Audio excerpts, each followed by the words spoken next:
তারা দুজন বন্ধু মিলে সমুদ্রের মাঝখানে বাড়ি তৈরি করে। এরপরে কি হয় চলুন জেনে আসা যাক। এই দুজন মানুষ কিছু টিউব নিয়ে সাগরের মাঝখানে পৌঁছে গিয়েছিল।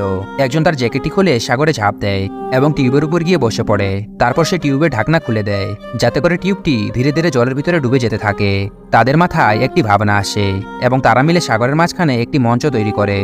ঠিক তখনই সাগরে থাকা পুলিশের দল সেখানে এসে হাজির হয়। পুলিশ মনে করে তারা সাগরের মধ্যে মদ পাচারের ব্যবস্থা করছে। পুলিশ তাদের বলল তারা যেন এই জায়গাটি ছেড়ে দেয়। তখন সেই ব্যক্তি পুলিশের কাছে ব্যাখ্যা দিয়ে বলে যে এই দেশ তার, ভারতীয় সংবিধান অনুযায়ী তারা যেখানে ইচ্ছে সেখানে থাকতে পারে। এই কথা শুনে পুলিশ বুঝতে পারে যে এই ব্যক্তি ঠিক কথাই বলছে, আর তাই তারা সেখান থেকে চলে যায়। পুলিশের হাত থেকে মুক্তি পেয়ে তারা খুবই খুশি হয়।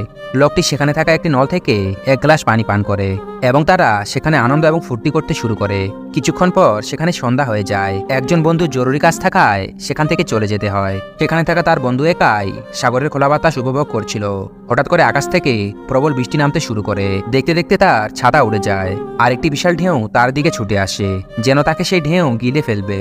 ঠিক তখন একটি জেলে নৌকা নিয়ে এসে তার কাছে হাজির হয় আর তাকে মৃত্যুর হাত থেকে বাঁচিয়ে নেয়।